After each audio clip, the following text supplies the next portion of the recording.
क्या आप जानते हैं कार्तिक मास के व्रत का समापन कैसे किया जाता है और क्यों शुक्ल चतुर्दशी के दिन इसका उद्यापन विशेष फलदायी माना गया है।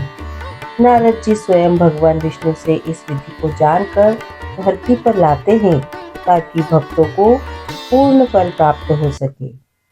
सभी को जय श्री कृष्णा। स्वागत है संस्कार कथा चित्रण के इस पवित्र श्रृंखला कार्तिक मास महात्म कथा के 8वें अध्याय में। पिछले अध्यायों में हमने सुना कार्तिक मास में स्नान, दीपदान और व्रत के महापुण्य की महिमा।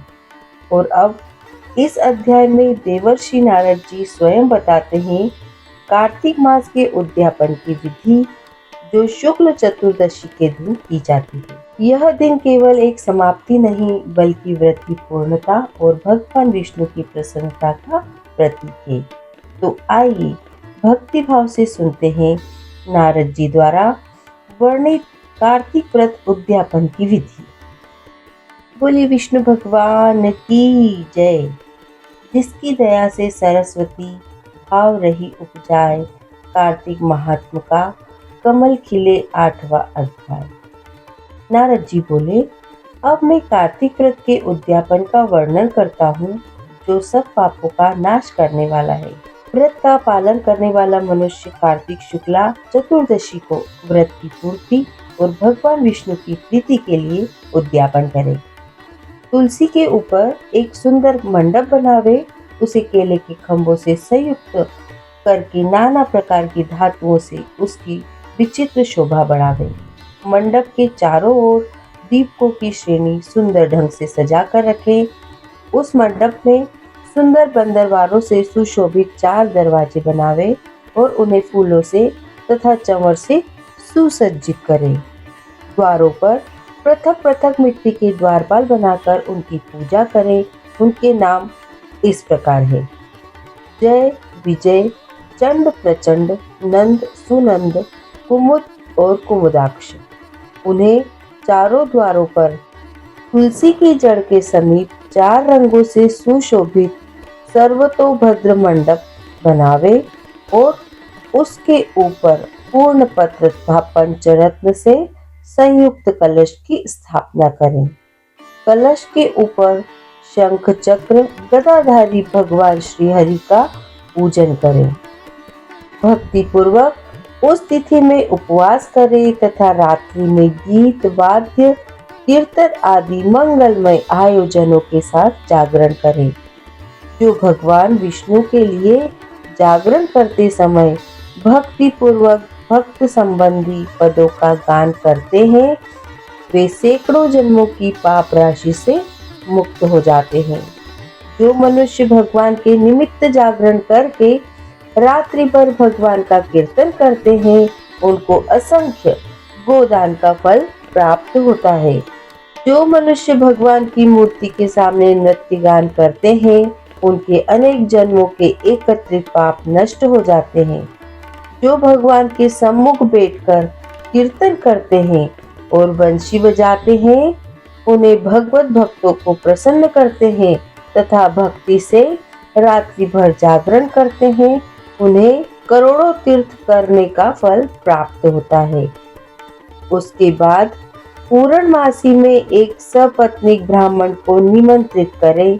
प्रातः काल स्नान और देव पूजन करके वेदी पर अग्नि की स्थापना करें। भगवान की प्रीति के लिए तिल और खीर की आहुति दें। होम की शेष विधि पूरी करके भक्ति पूर्वक ब्राह्मणों का पूजन करें और उन्हें यथाशक्ति दक्षिणा दें। फिर उनसे इस प्रकार क्षमा प्रार्थना करें: आप सब लोगों की अनुकंपा से मुझ पर भगवान सदैव प्रसन्न रहे। इस व्रत को करने से मेरे 7 जन्मों के किए हुए पाप नष्ट हो जाए और मेरी संतान चिरंजीवी हो। इस पूजा के द्वारा मेरी सभी मनोकामनाएं पूर्ण हो। मेरी मृत्यु के पश्चात मुझे अतिशय दुर्लभ विष्णु लोक की प्राप्ति हो। पूजा की समस्त वस्तुओं के साथ गाय भी गुरु को दान में दें। उसके पश्चात घर वालों और मित्रों के साथ स्वयं भोजन करें। भगवान द्वादशी तिथि को शयन से उठे, त्रयोदशी को देवताओं से मिले और चतुर्दशी को सबने उनका दर्शन एवं पूजन किया। इसलिए इस तिथि में भगवान की पूजा करनी चाहिए। गुरु की आज्ञा से भगवान विष्णु की स्वर्णमयी प्रतिमा का पूजन करें।